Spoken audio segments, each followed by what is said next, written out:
Et bonjour à tous, je suis MaxLR. On se retrouve aujourd'hui pour apprendre à utiliser Blender en X étapes. Donc on se retrouve pour l'étape.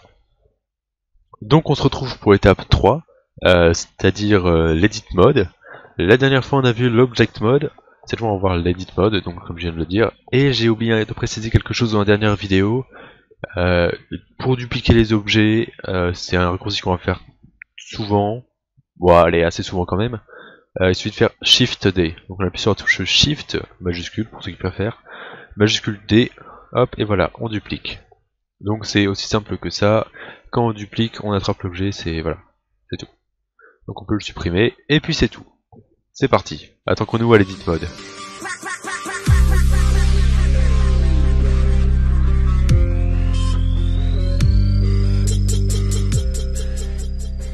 Donc c'est bon, on peut commencer. Mais d'abord, l'edit mode, qu'est-ce que c'est? Comment est-ce qu'on y accède? À quoi ça sert tout ça? Comment est-ce qu'on y accède d'abord?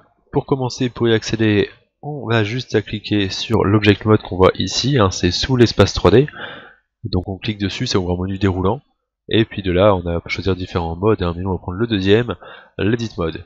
On peut cliquer dessus et on peut voir que notre cube va changer d'aspect. Bon, pour ceux qui seraient plutôt fans de raccourcis comme moi, le raccourci pour accéder à l'edit mode, c'est Tab. Donc on va rentrer de nouveau dans l'edit mode, parce qu'on en est sorti, mais voilà, on va devoir rentrer dedans pour continuer le tutoriel. Donc on entre dans l'edit mode avec Tab, et on peut voir que notre cube a plus ou moins changé d'aspect. Déjà de couleur, hein, même si franchement ce que l'on verra là au niveau couleur n'influera pas forcément par rapport au rendu final. Hein. Par exemple ici il est devenu plus ou moins jaune, orange, enfin, en tout cas c'est comme ça que je le vois. Il n'a pas vraiment changé de couleur fondamentalement, hein. C'est la façon de montrer qu'il est sélectionné dans l'edit mode. Donc l'edit mode, ça va nous permettre de voir plus ou moins de façon géométrique comment est fait le cube. Donc là on peut voir qu'il y a des points, ici là. Alors voilà, si je dézoome on les verra mieux. Hein. On peut voir qu'ici il y a un point, ici il y a un point, ici il y a un point. On peut voir 8 points sur l'edit mode, d'ailleurs c'est écrit ici, hein. Tout ce qui compose le mesh est écrit ici. On peut voir qu'il y a aussi plusieurs faces, et on peut voir aussi que les arêtes sont surlignées. Parce que justement, c'est le principe de edit mode, c'est de modifier l'objet en fait. C'est-à-dire une fois dans l'edit mode, on peut sélectionner un point et que les autres soient non sélectionnés. Et après, si on peut, par exemple, on peut attraper ce point avec la touche G, comme on a vu dans le dernier tutoriel, et déplacer uniquement ce point. Ce qui fait qu'au lieu d'avoir un cube, on va avoir une forme qui va être complètement autre. Et c'est là tout l'intérêt de l'edit mode. C'est comme ça qu'on va passer par exemple d'un cube à un personnage, hein, pour un exemple. Donc on va rester dans l'edit mode. On peut sélectionner ou alors les points, hein, comme on a vu là, hop, comme ça. On sélectionne, on peut en sélectionner plusieurs en appuyant sur Shift. Ou alors on peut sélectionner aussi les vertex, donc on en a une de sélectionner ici. Alors je dis vertex, des fois je dirais arête, ça représente la même chose. Hein. Donc c'est les lignes entre les points. Donc une arête c'est une ligne entre les points. Donc on a des arêtes ici, on peut en sélectionner plusieurs. Si on en sélectionne 4, ça nous fait une face, enfin en tout cas pour le cube, hein, parce que normalement une face c'est 3 arêtes. Donc si on peut aussi sélectionner le petit truc de face ici, et donc là on peut bouger uniquement par exemple la face. Voilà, donc c'est ça l'intérêt de tout de l'edit mode. Mais autrement que de déformer le cube, on peut aussi ajouter des points sur le cube. Donc par exemple si on sélectionne tout, hein, comme j'ai montré dans le premier tutoriel avec le raccourci A pour sélectionner et pour désélectionner, ça marche aussi ici. Si on sélectionne tout et qu'on regarde sur le panneau de gauche, déjà on a vu qu'on a plein d'options qui ont changé. Donc ça c'est les options qui vont être pour modifier la forme du mesh, hein. Le cube est un mesh, c'est un maillage, c'est voilà, c'est comme ça qu'on appelle ça. On peut voir qu'on a plein d'options ici. Alors nous on va d'abord voir la fonction subdivide, même en anglais, hein, qui nous permet de... Comment dire, c'est un peu compliqué à expliquer. C'est très visuel si vous voulez. On va multiplier le nombre de faces en fait. On va faire des plus petites faces avec les faces qui existent déjà. Je sais pas comment est-ce qu'on peut dire ça plus simplement. C'est vrai, c'est franchement très visuel. Donc voilà, si par exemple on a 4 faces et qu'on refait subdivide, hop, on a 4 fois 4 faces. Et si on le refait encore une fois, on a 4 fois 4 fois 4 faces. Voilà, on s'y perd assez vite. Donc on a cette fonction là qui existe, et on va voir une autre aujourd'hui qui va nous permettre de faire, attention, attention, attention, gros suspense, une table. On va faire une table. C'est pas vraiment original, c'est beaucoup de tutos quand on commence nous font faire une table. Mais voilà, on va faire notre table, mais vous allez voir, après on va faire des choses plus différentes que ça, on va un peu s'éloigner de la base, on va faire des choses un peu plus sympa qu'une table. Donc on va commencer par supprimer ce cube qui a beaucoup trop de faces par rapport à notre table. On va en ajouter un nouveau, donc Shift A, hop, un cube. Donc si on va dans l'edit mode, on voit qu'il n'a pas les modifications du dernier vu que c'est un nouveau cube. Et on va faire une table. Donc pour commencer, on va l'aplatir. Hein, donc on va sélectionner le widget ici, comme vu dans le dernier tutoriel, et on va l'aplatir comme ça. Alors si vous devez aplatir des objets, je vous conseille de le faire en edit mode. Parce que quand vous devrez appliquer des textures, sinon il faudra appliquer la nouvelle taille de l'objet et d'autres trucs. Donc faites-le dans edit mode, comme ça c'est clair, c'est fait. Et si on change d'edit mode et qu'on regarde les paramètres de l'objet qui sont ici, dans la taille on a tout à 1. Bon, pas dans les dimensions mais c'est normal. Dans la taille on a tout à 1 et c'est très bien. C'est si on fait quand on fera les textures, ce sera plus important. Donc voilà, donc on a aplati un peu notre cube. La table ne va pas être carrée, on va faire une table qui va être plutôt allongée. Donc on va pas pouvoir faire comme ça, il va falloir prendre la flèche et l'amener voilà un peu plus loin. Donc voilà, maintenant on a quelque chose qui va plus ressembler à un bout de table en fait, ça ressemble pas encore à une table. Donc on va commencer maintenant à faire quelque chose d'un peu plus spécial. On va voir la nouvelle fonction qui s'appelle le loop cut. En faisant CTRL R, on peut voir qu'on va hop, voilà, créer une arête, enfin on va pouvoir faire une boucle autour du mesh en créant des arêtes. Donc là elles sont en rose, c'est-à-dire qu'on ne les a pas encore créées, on prévisualise où est-ce qu'on va les créer, ou dans quel sens en tout cas. Donc si on met la souris là, on va les créer dans ce sens-là, et si on la met là, on va les créer dans ce sens-là. En fait, pour savoir où est-ce qu'on les crée, il faut tourner autour du mesh à proximité, hein, et puis ça, voilà, ça les affiche automatiquement. Donc nous, on va les faire dans ce sens-là. On va cliquer une fois, et là, on peut déplacer l'arête pour voir où est-ce qu'on veut la mettre. Donc nous, on va faire nos pieds, et on va pas les faire exactement collés au bord de la table quand même. Hein. On va les faire un peu décalés, pour donner du relief à notre table, à notre objet. Sans pour autant faire une table complètement baroque ou quoi que ce soit, avec beaucoup de détails. Là, on va recommencer, on va faire CTRL R et on va déplacer encore une fois. On va recommencer une fois, on va le mettre à l'autre côté, CTRL R toujours, et on déplace ça ici. Donc voilà, maintenant on a de quoi commencer nos pieds, mais ce n'est pas fini parce qu'il faut en fait tailler la forme des pieds. Donc on va refaire CTRL R mais dans l'autre sens cette fois, et on va hop le mettre au bout, CTRL R encore, on va le mettre au bout ici, CTRL R au bout de l'autre côté, CTRL R le dernier. Voilà, donc maintenant, si on sélectionne le widget de face, enfin j'ai vu widget mais ça s'appelle pas vraiment comme ça, je sais pas. Si on sélectionne pour voir les faces, on peut voir que maintenant on a créé pas mal de faces, et qu'on peut sélectionner 4 faces ici, qui seront nos pieds.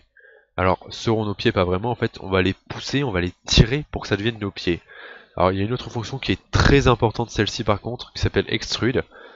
Encore une fois, je peux pas vraiment vous dire avec des mots à quoi ça ressemble, c'est un peu compliqué à dire.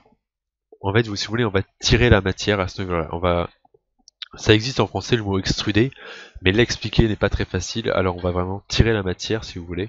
Donc on appuie sur E, comme extrude en fait, et on va pouvoir voilà, tirer les pieds. Alors si on rentre dans la table, ça va faire des faces dans la table, ça va permettre de faire des choses plutôt creuses, mais dans notre cas on va faire des pieds, donc on va vers l'extérieur. On les tire un petit peu, on va faire une table basse, on a dit. Donc on les tire pas trop, on appuie et c'est bon. Voilà, donc maintenant on a notre table. Mais vous avez vu, on est déjà des pros, c'est magnifique ça, non? Donc on a notre table, c'est trop beau franchement. Et on va la mettre à la surface du sol. Voilà, plus ou moins comme ça. On va dire que notre grille ici c'est le sol. Donc on a notre table. Bon, ça fait un peu vite comme pièce, mais on a déjà franchement une belle table, non? On va pouvoir maintenant créer un verre. Alors, je dis créer un verre, ça va nous aider pour la suite du tuto, parce qu'il faut ce que vous allez faire là, il ne va pas falloir oublier de l'enregistrer. On verra ça juste après on verra ça juste après qu'on ait fait le verre, on va enregistrer notre fichier. Donc on va créer un verre, donc on va d'abord mettre le curseur 3D sur la table, et on va faire Shift A et on va se baser sur un cylindre.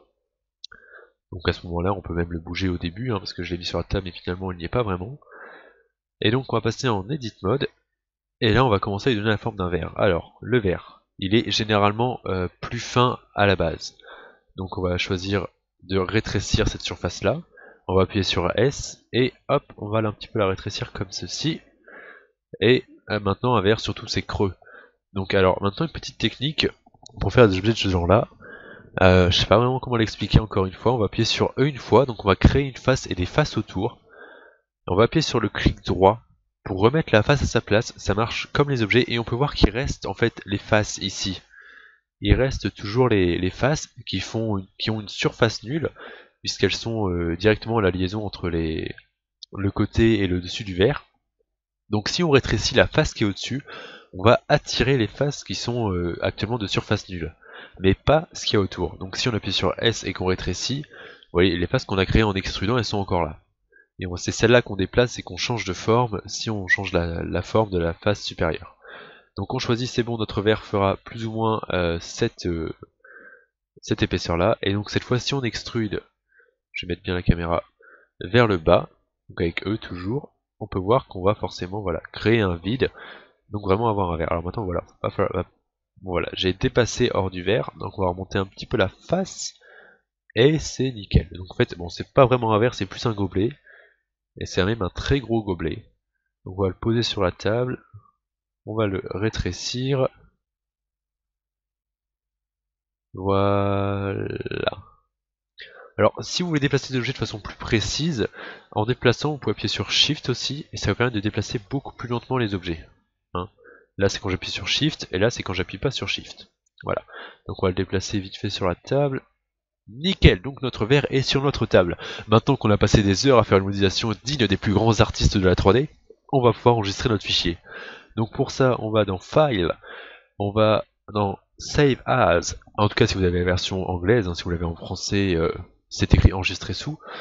Et puis voilà, là c'est le bazar. Moi quand j'ai vu ça la première fois, j'ai franchement flippé, je me suis demandé ce que c'était. C'est la façon pour enregistrer en fait. C'est normalement les autres logiciels ouvrent un explorateur Windows. Maintenant nous on va être là-dessus. Donc vous n'avez pas les bookmarks, vous n'avez pas les favoris.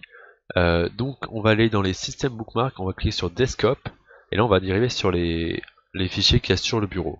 Donc moi j'ai 2-3 trucs sur mon bureau, hein, je vais pas vous le cacher, c'est un peu le bazar. Et on va enregistrer notre fichier qui va s'appeler apprendre Blender en X étapes tuto 1, enfin je l'appelle tuto 1, enfin allez, TP1. Alors ce fichier que j'enregistre actuellement en appuyant sur la touche Save as Blender File, voilà, donc maintenant sur le bureau, je vais pas vous le montrer, mais il y a un fichier qui s'est créé avec ce nom-là, avec l'icône de Blender dessus. En double-cliquant, vous devrez pouvoir l'ouvrir avec Blender. Donc j'ai ce fichier qui s'est créé sur mon bureau et qui est dans la description de la vidéo si vous voulez le télécharger. Mais sinon, je vous conseille franchement de faire en même temps que moi les mêmes manips pour exactement faire la même scène. Enfin, pas exactement, il y aura forcément des détails qui changeront, mais qu'importe, faire la même scène que moi, et comme ça, on pourra comparer à la fin nos scènes, partager dans les commentaires ce que vous avez fait, faites un screen, hein, bien sûr, ça fait toujours plaisir. Enfin, partagez dans les commentaires si vous faites un screen ce que vous avez fait, hein, ça pourrait être cool, on pourra comparer. Et comme ça, enfin, on va faire un TP maintenant. Enfin, si vous voulez, j'aimerais bien partir sur un système de TP. C'est-à-dire que moi, je vais faire des choses en caméra, et ensuite, faudra que vous fassiez les mêmes. Et après, je vais vous donner 2-3 petites choses à faire aussi en même temps. Donc là, pour continuer notre scène, je vais la faire avec vous encore. On va ajouter un sol. Donc, on va mettre le curseur 3D sous notre table en cliquant dessus. Hein. Shift A, on va ajouter un plane pour faire le sol. On va agrandir sa taille. Alors là, je l'ai pas fait en edit mode, j'aurais dû, je suis désolé.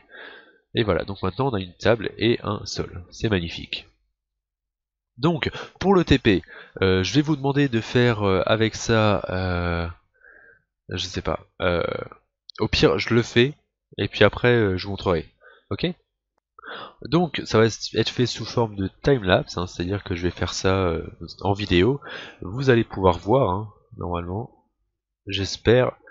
Ça sera en accéléré, et puis comme ça sera joli. Vous pourrez voir en même temps comment je m'y prends, enfin, de façon vite fait, hein.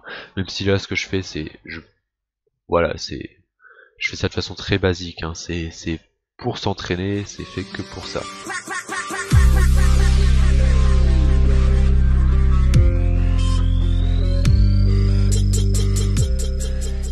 Et voilà, donc c'est fini, je vous retrouve tout de suite. Donc voilà, me revoilà, j'ai fini de faire d'autres trucs. Bien sûr, voilà, vous pouvez faire tout ce que vous voulez, hein. Moi par exemple, j'ai fait un vase en plus, magnifique vase. J'ai fait une chaise aussi, et j'ai rajouté 2 murs pour le décor. Par rapport à la caméra qui est ici. De toute façon, on verra la caméra dans le prochain tuto. Mais voilà. Donc, alors, j'ai fait ça. Moi, je vous propose de le faire. Entraînez-vous à faire ça, c'est franchement pas compliqué. Je peux aussi vous conseiller de faire d'autres autres meubles, hein, si vous avez envie de voilà, être un peu foufou là-dessus. De toute façon, au fur et à mesure du tuto, on fera d'autres modélisations pour compléter la pièce et pour apprendre d'autres bases de Blender, hein. Donc voilà, je sais qu'on fera aussi une fleur ou un ventilateur, ou ce genre de choses, de toute façon, il faudra apprendre à modéliser forcément. Et puis bon, on verra d'autres choses à faire. Donc, quoi qu'il arrive, à chaque fois les blends finaux seront dans la description, hein. Donc je me suis trompé la dernière fois, j'ai dit que ce serait celui-là qui serait... Enfin, quand j'ai dit qu'il y en aura dans la description, ça sera celui-là, hein, celui qui sera fini. Et d'ailleurs, tant qu'on y est, enregistrons notre travail, on a fait énormément de travail. Avec le raccourci CTRL S, on peut voilà, directement enregistrer. Donc là vous avez juste à cliquer pour confirmer. Et c'est bon, le travail est enregistré, c'est sauvegardé. Du coup c'est ce fichier exactement que vous retrouvez dans la description. Et voilà, donc c'est tout pour moi pour l'edit mode. On a vu les bases de modélisation. Donc la prochaine fois on parlera du rendu. Et on sera un peu déçu sur certains points, mais ne vous inquiétez pas, on corrigera tout ça une autre fois. Donc je vous dis au revoir, n'hésitez pas à checker mon autre chaîne YouTube sur laquelle je fais des courts-métrages, mon compte Twitter sur lequel j'annonce des choses, des fois plus ou moins importantes, des tutos, des choses comme ça, où je donne des previews, quoi que ce soit, et de vous abonner à cette chaîne et partager cette vidéo si elle vous a plu. Voilà, c'est tout pour moi, salut!